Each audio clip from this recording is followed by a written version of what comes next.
Hey everybody, Mike Griffith here. Welcome to today's Ingles on the Beat segment. Comes to you every Tuesday. Enjoy doing this show, talking to the Georgia fans, talking to all the SEC fans about everything going on with college football. How close is it to starting up again? Should be very interesting to see what happens here in the next month. Kind of a test tube. More than half the states are going to be opened up here across the country in the next week, and you can bet that Greg Sankey and other conference commissioners are going to be looking at this, seeing what the numbers project to, and if it's changed, if it's gotten better, if it's gotten worse. These things will all affect the college football decisions that are going to be made as they look to re-socialize the campuses, right? We know that they've already said that students have to be back on campus before there's going to be college sports activity on those campuses. So first and foremost, that's the most important thing. So we'll be talking about that. We're going to bring Jacob Hester on today. He's an analyst with the SEC Network. A lot of Georgia fans might remember he was a star running back at LSU. Jacob, a guy I've done his show quite a few times. Today, he will repay the favor. Today's background, by the way, somewhere in Tennessee, I have a Facebook friend had that as a profile, and I said, hey, man, that picture is beautiful. I want to use it. So hope it comes across good. And it's appropriate because I want to talk a little bit about Tennessee. I haven't put this Tennessee recruiting hype buzz to bed yet. I know that Paul Feinbaum's having me on his show later today. I almost guarantee you that Paul's going to ask me, what does Georgia think about Tennessee's recruiting? Because Tennessee is currently ranked number 2. And of course, that's something for the Vols fans to get excited about. They finished last year with 6 straight wins, and they're really beating that drum that Tennessee is right on Georgia's tail, and they're not. So here's why. And, Jeff Sentile and I talked about this last night. I always go to Jeff first. Jeff does such a great job with recruiting for Dog Nation. But he pointed out that, hey, it's early in the process. I called a friend of mine, a former recruiting coordinator in the Midwest. He said, Mike, here's what's happening. Because kids can't take their visits right now, all the visits are frozen. Some of them are panicking, and they're wanting somewhere to commit, right? The bird in the hand versus 2 in the bush. Remember that a commitment is not binding. It's not official until they actually sign with the school, and that's not going to happen until the middle of December during the early signing period, or the first Wednesday in February is the later signing period. So these commitments right now, it's kind of window dressing. Now, it's still valuable. It's still good momentum, but all you need to do is realize that Alabama only has 3 commitments at this stage. Georgia only has 7, and Tennessee has 18. Well, why does Tennessee have 18? Because they're hoping that once these kids commit that they can keep them.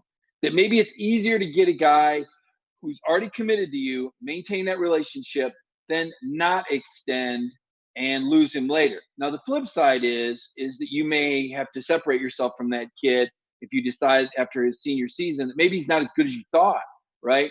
I mean, it's almost like if someone said, hey, you're going to get paid on the value of stocks on December 31st. Would you rather buy those stocks right now in May, or would you rather buy those stocks in November and see what happens, right? So programs like Alabama, like Georgia, like Clemson, like LSU, they have the ability to wait because they're strong enough programs. They know that when they offer, kids are going to be more inclined to come. Programs like Tennessee, they need to be a little bit more aggressive. Tennessee's back in that up-and-comer stage, not where they were in the 90s and not where they were when they went to the SEC championship game in 07. Now, you could argue that Philip Fulmer's made a lot of progress as the AD with Jeremy Pruitt, and I would agree with that. But this is just strategy. Here's the number to look for in the end. When you look at what Tennessee has, they have 18 commitments, and Georgia has 7. Now, commitments, it's capped at 25, right? So if it were a matter of who could sign the most, then having 18 versus 7 right now would be a big advantage. You'd be ahead by 11. But at the end of the day, we're all going to end at 25. The key is, what is the quality of that recruit that you've got? And if you look at the average rating of the Tennessee player right now that's committed, it's 89.21. That's the average rating on the players that are committed. Last year, Tennessee finished with the number 7 recruiting class in the SEC, and the average rating of the player was 89.92. They actually signed a higher average rated player last year than they have committed for this year. So Are they getting any better players? Not really. Have they beat Georgia head-to-head for anybody that Georgia had slotted number one in the position? The answer to that is no. Talking to Jeff Santelli, said that really hasn't happened.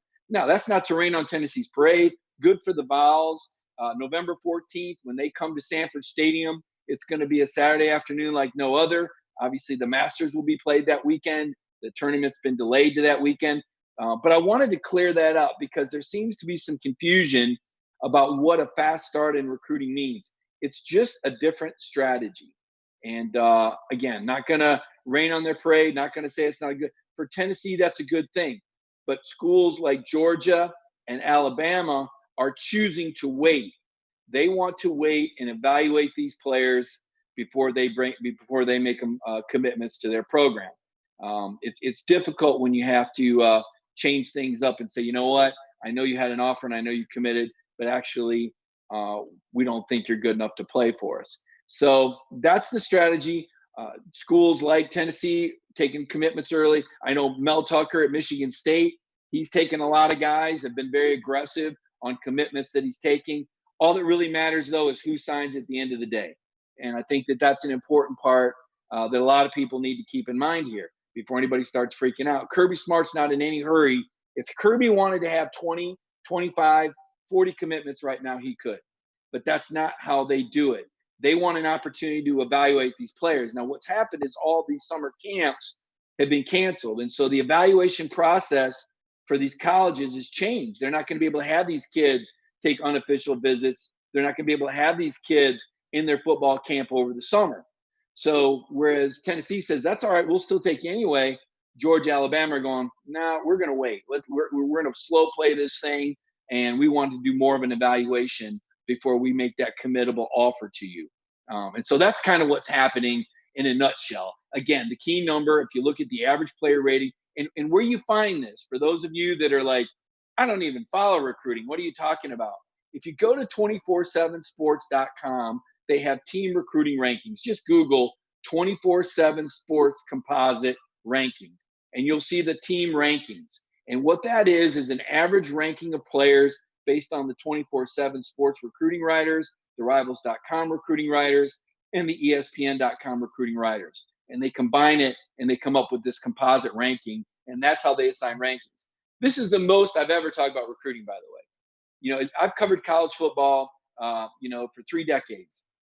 And recruiting has never been, to me, in terms of the rating, it's never been real scientific. Now, it gets better and better and better as we have these camps and the players can compete head-to-head and you can assess their skills, but it's still not like basketball. You know, when they have that AU basketball tournament, they're going full go during the summer. And I think it's easier to evaluate a basketball player than a football player, largely because it's, these guys, even when they play in the summer, they're playing in shorts and T-shirts and headgear and 7-on-7, and that's not a, quote, real football. Also hard to tell, the competitive level. Over the years, yes, we know Metro Atlanta plays great high school football. We know South Florida plays great high school football. We know there's areas of Texas. We know there's areas of the Carolinas where the college football prospects seem to just grow like weeds. Louisiana, another state. That's not to say you can't be a great player from somewhere else, but I do think there's some bias towards the areas that have traditionally produced great players. My Dog Nation teammates like to give me a hard time because I'm all about the South Florida guys, which leads me into the next topic of discussion, which is a couple of mock drafts that I looked at today, and none other than Tyson Campbell was the highest rated Georgia football player according to the Pro Football Network when we looked at next year's mock drafts. I pointed out on Twitter, Tyson Campbell hasn't even won his job back. I mean, that's how loaded Georgia is in the secondary.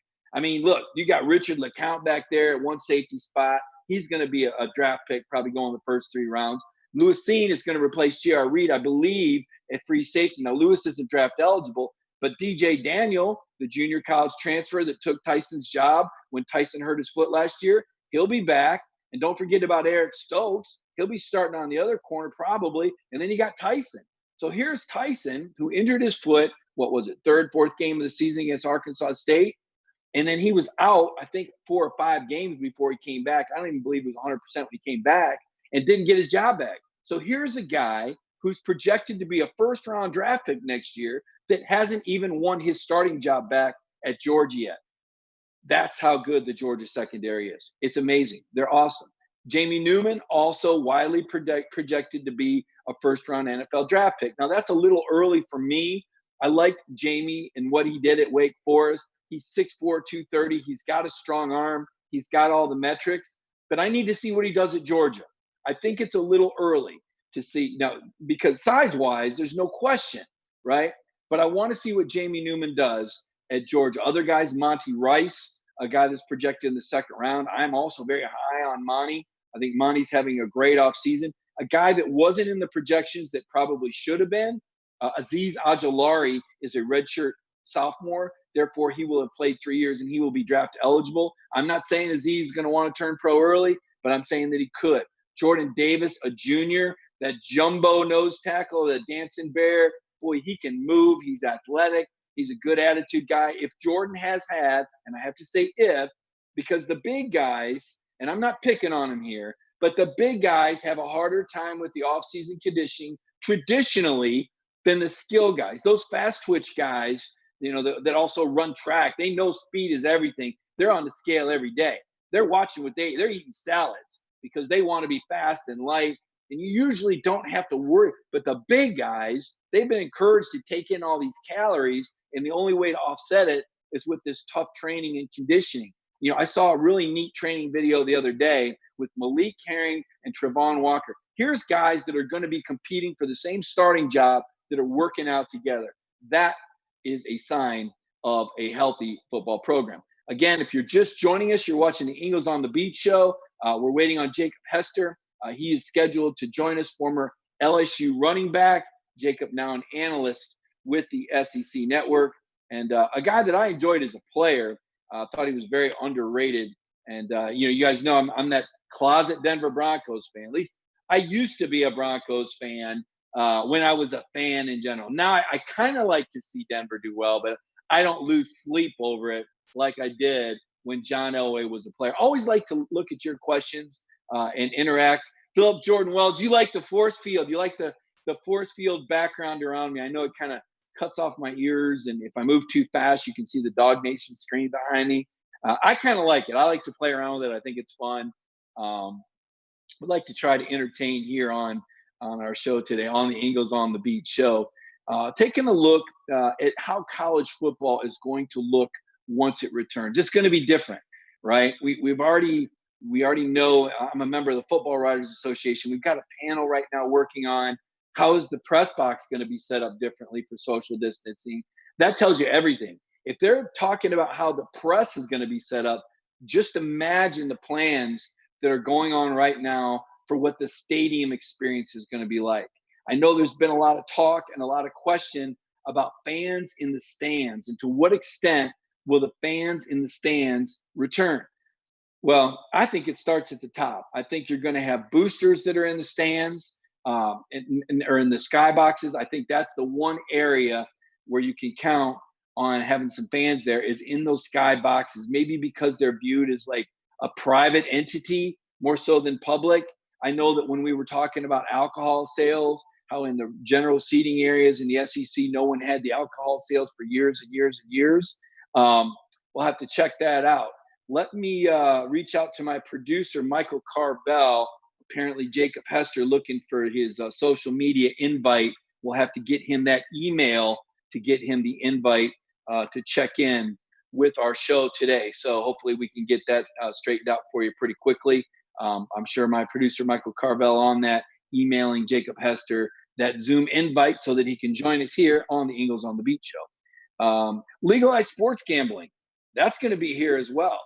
That's something else to consider. What is that going to look? Will that affect the game?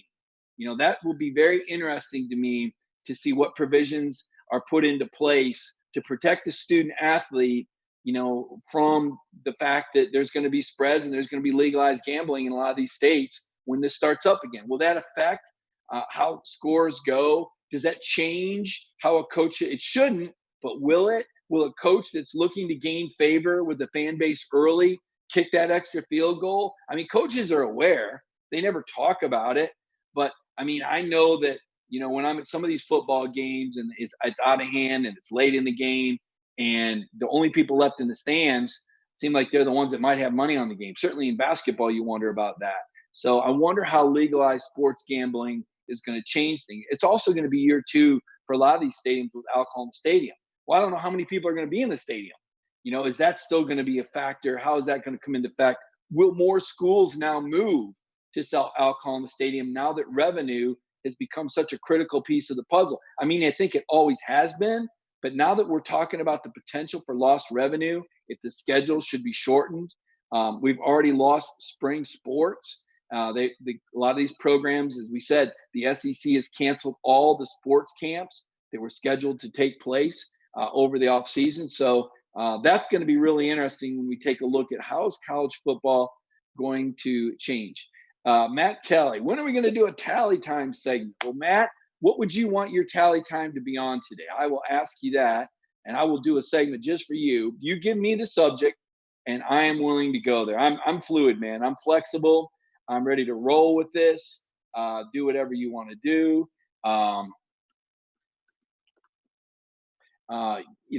Because I'll tell you what, it's been a tough off season. A lot of us have battled, struggled, worked hard to make things happen, and not just in the sports world, in the regular world. In fact, at Ingles, my grocery store of choice, they've had some people on the front lines that have really been humping it and working hard to continue to deliver to the customers. And in fact, let's go ahead and take a look at this video that Ingles has produced. A thank you to the people at Ingles that have worked hard to continue to support their communities.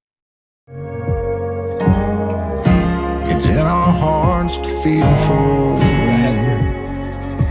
There's been ups and downs, turnarounds, good days and some bad, but we stand together for worse and for better. We'll always have your back with open arms, heart to heart, hand in hand, community strong. Well, welcome back. Little production talk there, trying to make sure we get Jacob Hester lined up here. Hope everybody is having a great Tuesday afternoon. I'll tell you what, it goes fast for me. This weekend, it was a blur. We had our Friday night show. We had our Sunday night show. Tomorrow, I'll be on with BA on Dog Nation Daily, trying to keep up with everything going on and all the changes. And where is it at right now? How does it look? Well, where it's at right now, the latest talk, and UGAsports.com, I give them credit for this. They were the ones that broke this story last Friday, that Georgia is looking at bringing the coaches and the players back and putting them in the on-campus hotel. And so they would quarantine the coaches and the players in this hotel together and for 2 weeks. And then if you look at the NCAA plan, and I'm kind of piecemealing everything because this is how it fits. You get a little bit of information here, you get a bit of information there, and you put it all together and you paint the picture.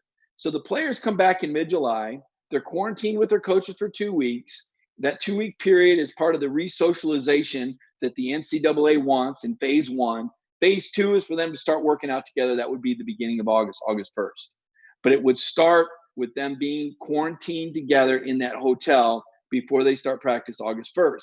Greg Sankey has said he continues to aim for a regular start time for college football, certainly in the SEC. For Georgia, that would be against Virginia, the first Monday of September. So that's something to look for. Right now, that's the expectation. Could that change? Absolutely.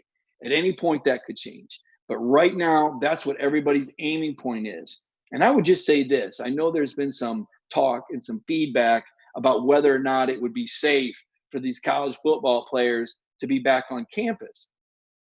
My point is it safe for them to be in their home communities? Or is it any safer? Because when you think about it, college sports and college athletes, they're already quarantined essentially from the rest of the campus. They go to their football building, they dress in their own private locker room, they go to their own private weightlifting room, they eat at their own private training table, they go to the same academic support center for athletes only, and they work out in an indoor football facilities that's blocked off from the rest of the world. So 95% of the time for these student athletes, they're already separated from the rest of the world versus what is it like in their hometown? where now the mall is open, now the barbershop's open, now the restaurants are open. Where are they really more protected or more isolated away from, people who would potentially have COVID-19? And the other fact of the matter is that there's going to be a risk factor no matter what you do. And if you're a student athlete and you've signed up for that opportunity to play college sports, doesn't that college owe you that opportunity? If you're Richard LeCount and you're counting on a 2020 season to improve your draft stock and your earnings potential, don't you want to be playing college football? Doesn't the needs and the wants of the college athlete factor into this? If we're telling people that you can go out into society and go to the gas station in your local Ingles store and go to the mall and go get a haircut and go to the YMCA, then why would we not allow these college students back on the campus where they want to be? So there's a lot going on here. There's a lot to think about. I'm pretty open to this. I'm very tolerant of what other people's want, what other people think. I think that that's the approach. I don't think one size fits all. And I think that's the trick right now for college sports, is they try to figure out how and when to go through this re-socialization process. How do they open the doors back up? Jerry Moorhead, the UGA president, he said last week he anticipates a normal football season. That may have been a bit of a stretch to me. I don't know how normal it's going to be, but I do think we're going to see football. I do think we're going to see SEC football in particular. There may be some leagues around the country that don't have all their schools going. That will be interesting to see. But I believe the SEC, when I took a look around at what's happening in all 11 of the SEC states, it looked pretty promising as far as those states opening up and students being eligible to return to campus. So I continue to look at those things, continue to study it, keep up with what Greg Sankey is saying. It seems like there's a different message every week. This is something that seems to continue to evolve. So those are some interesting facets of all this as we move forward in the college football world. I'll be very interested to see what's going to happen in the recruiting class now. I just don't have any idea what direction Kirby's going to go next. He's being so careful and picking these guys out. That's one of the reasons why, like I said, I always refer to Jeff Sentell and Sentell's intel. He does keep at it a very, very aggressive manner in how Dog Nation covers recruiting. I think you might want to, follow Jeff if you want to see where that Georgia football recruiting is at. Wednesday nights, Jeff has the Sentell Intel show right here on this same channel. And then Thursday, and I don't know what we're doing yet this week, folks. I can't wait to see what our cover 4 is on. Hopefully you've seen the cover 4 where myself and Jeff Sentell and Brandon Adams and Connor Riley, we do a really cool split screen of 4 people and we give our opinions on different things. Strongly suggest that you check that out on the cover 4 show on Thursday. So that should be pretty fun. Let's take a look here. Alicia Hoban with a question and Alicia with a comment here. They will be in an environment much more controlled than where they are now, which is why I don't understand not bringing them back sooner. So I would agree with that. And, I'll be honest, I get my ideas. Sometimes I think of my own ideas, but a lot of times it's from talking to a lot of different people. And it was actually Gene Stallings that brought that to my attention originally. When I called Gene about 3 weeks ago and I said, hey, coach, how would you approach this? And most of I covered Alabama in the 1990s. And when I was a young reporter, and Gene Stallings was kind of my baseline, right? And so what Gene Stallings said, I was like young and I bought into, right? I'm 24, 25, 26. Okay, Coach Stallings. And why Gene Stallings? For those who don't remember Gene Stallings was a player and an assistant coach under Paul Bear Bryant. I think we all have respect for Paul Bear Bryant. But not only did Gene play and coach with play under Paul Bear Bryant, Gene was also on the Dallas Cowboys staff under the great Tom Landry. And Mike Ditka was on that staff, and Dan Reeves was on that staff. So he was on a staff with 3 Super Bowl coaches. And so he's been around a lot of great football. And Gene Stallings is just a champion of college football and champion of men. So I share that because I think so much of Coach Stallings. But anyway, he was the one that told me, hey, I would rather, as a football coach, have my players around me right now that's where I would feel comfortable, where I could watch for him, where I could take care of him. And Kirby Smart pretty much said the same thing a month ago. Now, Kirby, as a current and active coach, Kirby is a lot more politically aware. So Kirby Smart couldn't be the guy saying, I want my guys on campus, or people would have thought he was going all Mike Gundy, right? And that's just not Kirby. But I wonder, going back and reading the transcript and listening to what Kirby said a month ago, if Kirby didn't have some of the same feelings, but just couldn't speak them out. Because Kirby says, I don't think it would be good, for me to go out here and philosophize about this. That's not my job. Kirby defers to the medical and the scientific experts. We heard Brian Kelly say July 1. We heard Sam Pittman say August 1, right? And, so there's been different coaches say different things. Kirby hasn't wanted to get mixed up in that. But I think most coaches would have agreed with Gene Stallings that they would have wanted their players on campus where they could care for them, where there's medical 24/7, testing available 24/7, temperatures available 24/7. So to me, the question needs to change. The people in the society keep some people, I don't want to throw everybody under the bus here, but some people keep saying, well, you can't send kids back to campus till it's safe. And I look at it like, I don't think you can leave at home because it's not safe. I think campus is safer than where they're at home. And I would even take it one step further. If you look at the medical numbers and who has it and who spreads it and all this, when they're on campus, they're less likely to spread it to the older members of families, to the people that with compromised immune system. I'm not saying that would never happen on a Georgia campus. I'm sure there's some people, but by and large, if you were to run the metrics of the ages and the health status on the University of Georgia campus versus the average city of 45,000 people, I would tell you that there would probably be a much healthier number on the Georgia campus because of the age of the people on that campus. So where are the players really safer? And that's a question that a lot of people aren't asking or answering. We all have this theory of, well, you can't do this till it's safe and you can't do that till it's safe. Well, the first safe went out the window. And the reality of it is we were never really safe. We just didn't know it, right? There's going to be a new safe. There's going to be a new normal. We're all dealing with it. But in the meantime, I think we need to be understanding and tolerant of what other people decide for themselves. That's my personal take. And that's my 2 cents here on the Ingles on the Beast. Rick Dunn wants to know, how long will Kirby last without a national championship? Well, that's a great question. Just for fun right now, I'm going to Google and see when Bobby Bowden won his national title. You guys in the audience probably already know this. It's funny. I throw things out there and I'll say something out loud like, I wonder this. And before I can even find the answer, somebody will find it for me. So Bobby Bowden won his national title in 1993. That I know. I don't know what season that was for him at Florida State. And unfortunately, my Google search is not effective. So he'd been there quite a while. I know it was 93 because that was the same year that Terry Bowden went undefeated and was the only undefeated program in the country. And yet it was Bobby Bowden. I think Georgia fans understand that things are as good as they could possibly be under Kirby Smart. And there's a lot of reasons for that.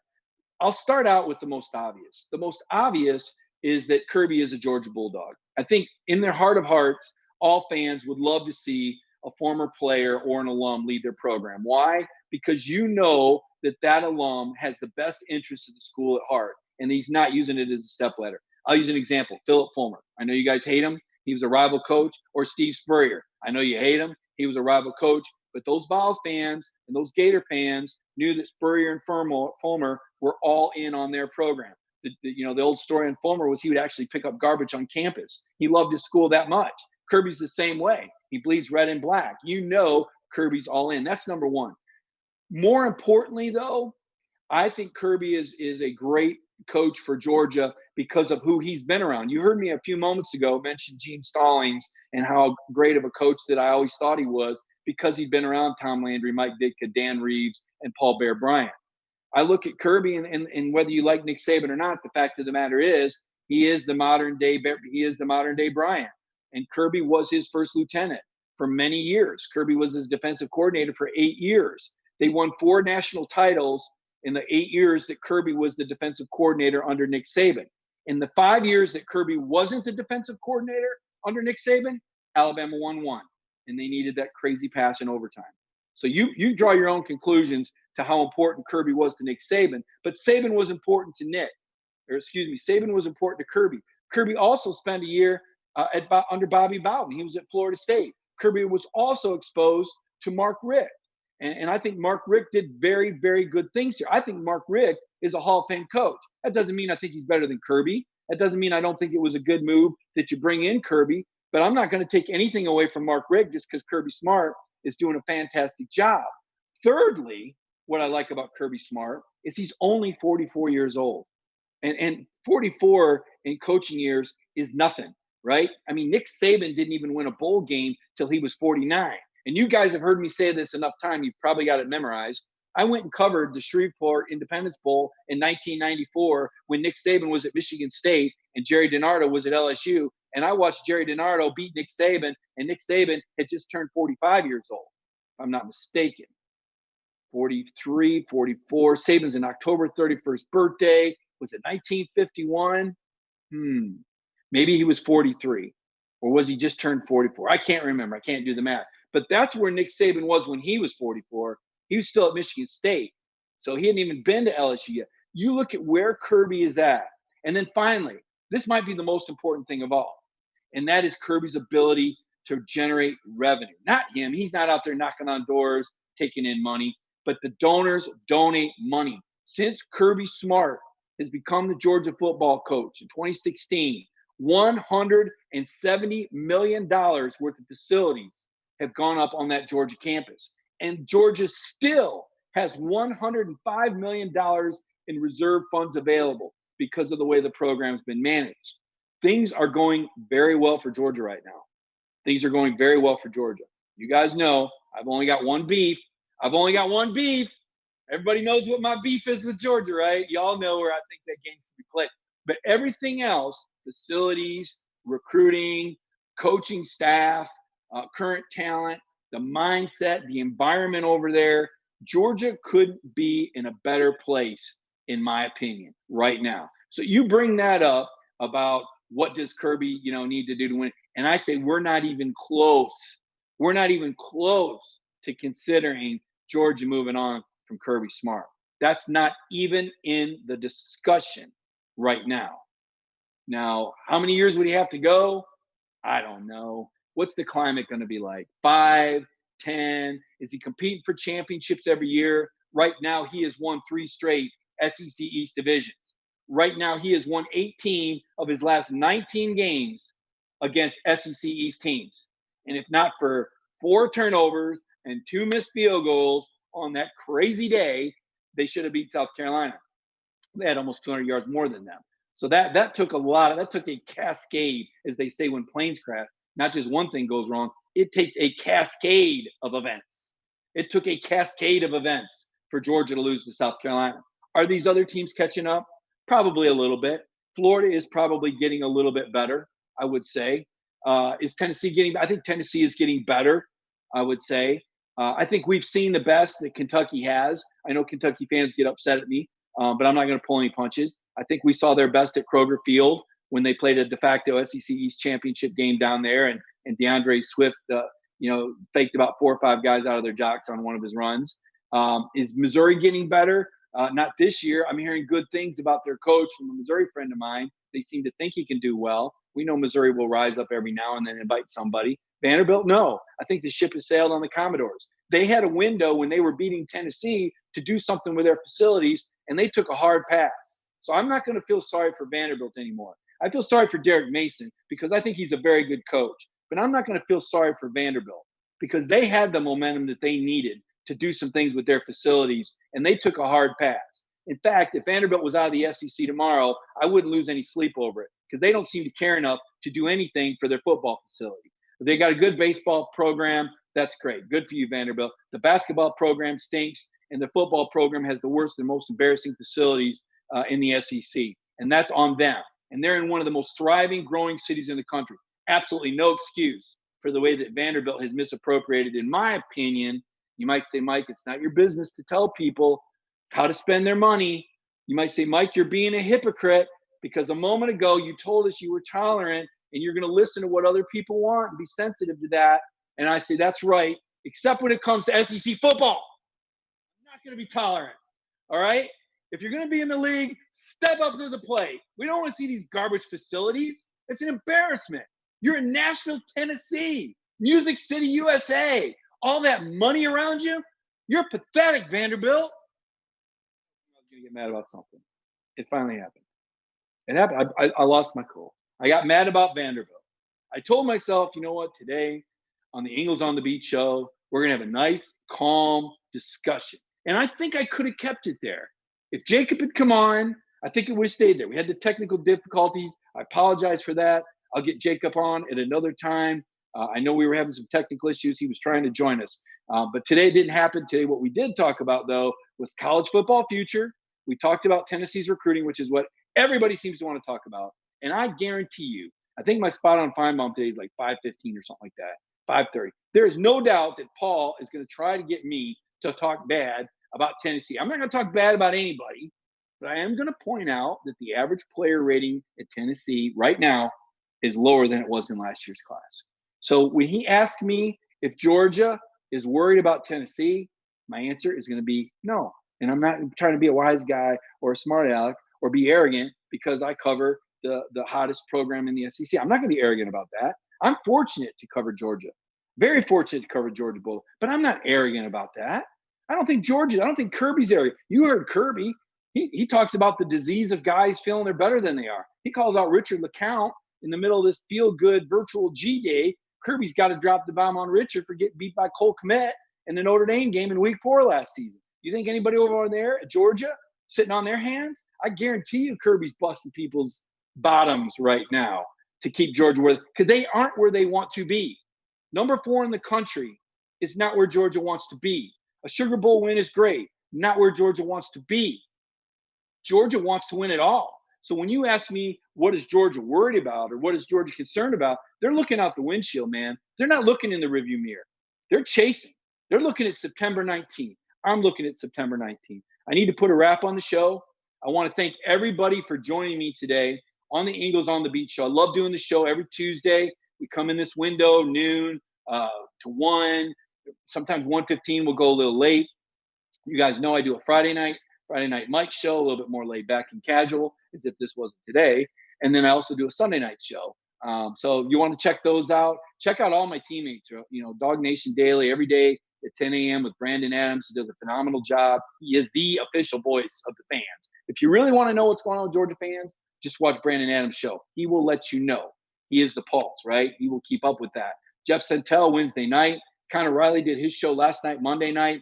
And on Thursday, my favorite video of the week, very favorite, when we have all the teammates on here, all 4 are Cover 4 segment. So check that out. Everybody, have a great Tuesday. Be safe, be smart, be measured, and have a great week. I'll talk with y'all later.